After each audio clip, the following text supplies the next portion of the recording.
Midnight air. Explosions shatter the silence. Sirens wail. Across the Gulf and beyond, skies briefly silent become thunderous. Israel launched a surprise airstrike, unbeknownst to the world, on Iran's core military and nuclear infrastructure. Moments later, ballistic missiles streak over Tehran. What began as covert sabotage erupted into an exchange of deadly force. Airstrikes for missiles, hospitals for ministry buildings, civilians for scientists. This wasn't a border skirmish. It was a direct war. It was modern conflict, unfolding in real time, live across global media. Today we trace every devastating blow, every policy fracture, and the question, are we watching the unraveling of peace, or the spiral into broader war? The decades of tension, the enmity between Israel and Iran isn't new. Since the 1979 Iranian Revolution, Tehran has branded Israel as a sworn adversary. Nuclear suspicion and proxy conflicts, Lebanon, Syria, Gaza, added fuel. But until recent years, engagements remained indirect, drone skirmishes, or cyber sabotage. In April and October 2024, Iranian drones targeted Israel, met by Israeli airstrikes. Then came June 2025. On June 13th, Israeli forces launched Operation Rising Lion. Over 100 airstrikes hit nuclear, missile, military, and energy sites across Iran. Natanz, Tabriz, Tehran, broadcast studios, oil depots. Within hours, the Iranian Vehicle Organization reported power blackouts and disrupted communications in key cities. Israeli officials claimed they targeted nuclear centrifuge centers, missile silos, advanced air defense systems. They emphasized a mission of stopping Iran's nuclear march. During the same night, major Iranian figures were killed: senior IRGC commanders, missile specialists, and nuclear scientists. Iranian state media confirmed the elimination of multiple high-ranking individuals. Iranian retaliation, Tehran struck back, launching approximately 350 ballistic missiles and drones, targeting cities like Tel Aviv and Haifa. Approximately 24 Israelis died in missile bursts and drone incidents. In Iran, civilian losses exceeded 200. Estimates now near 450. Day 1, June 13th. Dawn shattered routine. Israeli F-35 fighters, drones, and precision missiles ripped through Iran's heart. Communications towers in Tehran, Natanz, oil refineries, academic labs became craters. The city lit like fire. Residents described detonation after detonation. A barrage without end, they said. Hours later, Iran launched waves of ballistic rockets and drones, intercepted by Israel's Iron Dome and Arrow system. But reports indicate 8 to 14 civilians died in Tel Aviv, Haifa, other urban areas. Among the Israeli strikes, Tehran's state media headquarters, a central planning site for Assad's campaign in Syria. Iran responded with drone strikes on intelligence installations, each feeding the cycle of escalation. The U.S. officially declared no direct involvement, although President Trump publicly stated the U.S. maintained complete control over Iranian airspace and offered logistical support for Israel. Simultaneously, Trump urged evacuation from Tehran, even commanding Iranians to evacuate their capital. The G7 backed Israel's legal right to self-defense while urging Iran to avoid nuclear pursuits. The UK sent RAF jets. Germany and France emphasized caution. Russia and China warned of economic fallout and regional spillover. The United Nations called for diplomacy, even as civilian casualties mounted. Tehran's residents faced widespread blackouts, home damage, and food scarcity. In Tel Aviv and Haifa, hospital figures confirmed over 20 injured, several dead. Students from across the globe, doctors, engineers, were caught in the chaos, torn from their academic pursuits.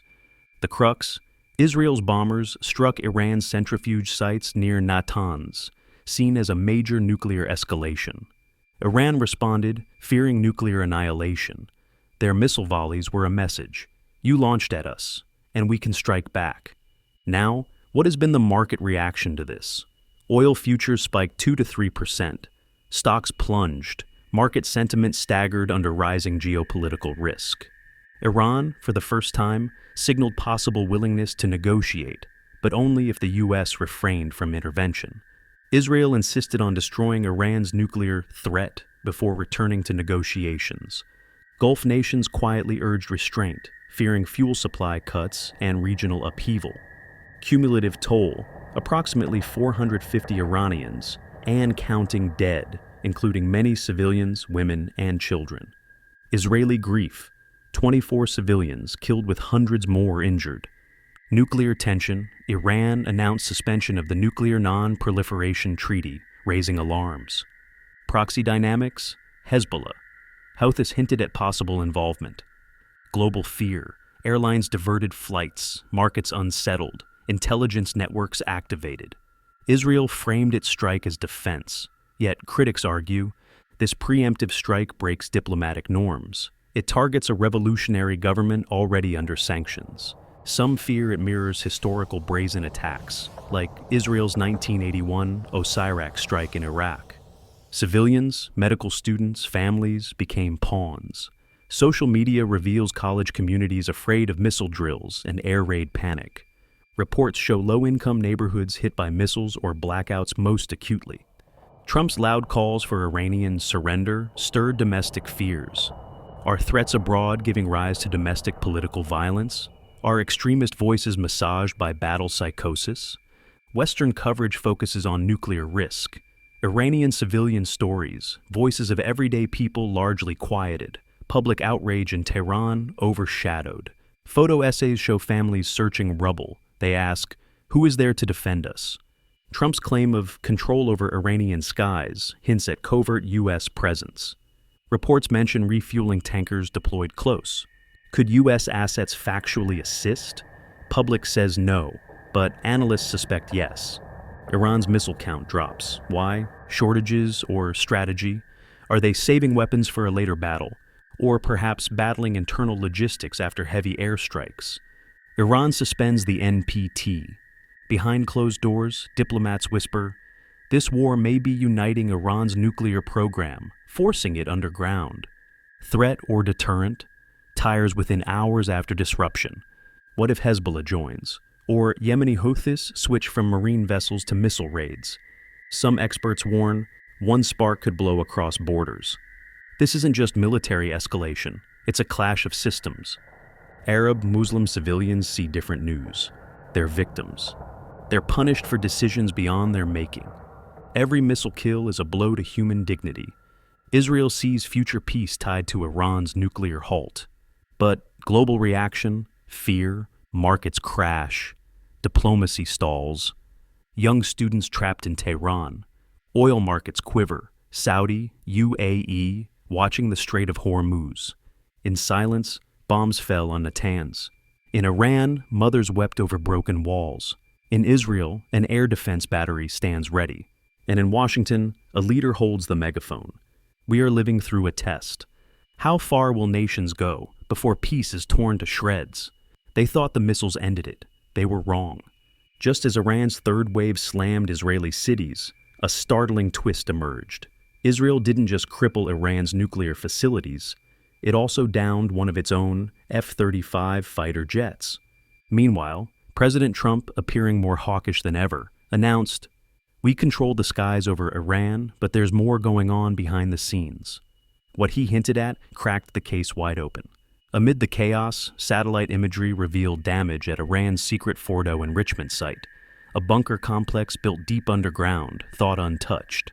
Alerts went off. Fordo was damaged, not by bombs, but by something else. Underground drone sabotage. Enter Mossad's covert team. Reports emerged that Israel planted explosive mini-drones inside Iran months ago. The Fordo strike wasn't just air power, it was espionage. That one reveal reframed the conflict. This was no flyover, it was full-spectrum war. Next revelation. A U.S. refueling aircraft was spotted in Iranian airspace during strikes.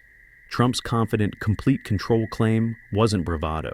It was backed by American air power. The implications. While U.S. officials claimed no boots on the ground, intelligence coordination was deep. Washington was no silent partner. It was deeply embedded. Now this. A two-country tech and espionage offensive, not a rogue aerial mission. Despite the sabotage, the Fordo facility remained operational. That much was clear via satellite. Israeli officials privately told the press, "We've delayed Iran, but the underground bunkers are intact." That meant there was no decisive blow. Iran still had paths forward. So if Fordo was still humming, and the regime wasn't collapsing, then why escalate? Here comes the twist about Netanyahu's ambition. Netanyahu stepped forward, his tone shifting. This is about regime change, not threat neutralization. His rhetoric echoed past justifications for wars in Iraq and Libya. Analysts warned, preemptive strikes risk triggering chaos, not containment. Now, this war wasn't just military, it was democratic revolution via bombs. That narrative reframed the target from merely nuclear scientists to the system of governance itself. In terms of escalation, civilian toll, human faces, bombing campaigns undercut cities have resulted in these. Tehran, Natanz, military complexes, over 200 civilian deaths reported. In Israel, Tel Aviv, Haifa, suburban towns, 24 confirmed civilian deaths, hundreds wounded. Scattered casualties in Jordan, Syria, Lebanon as proxy fronts flare. Now we understood. This conflict was draining lives, traumatizing families, ripping cities apart.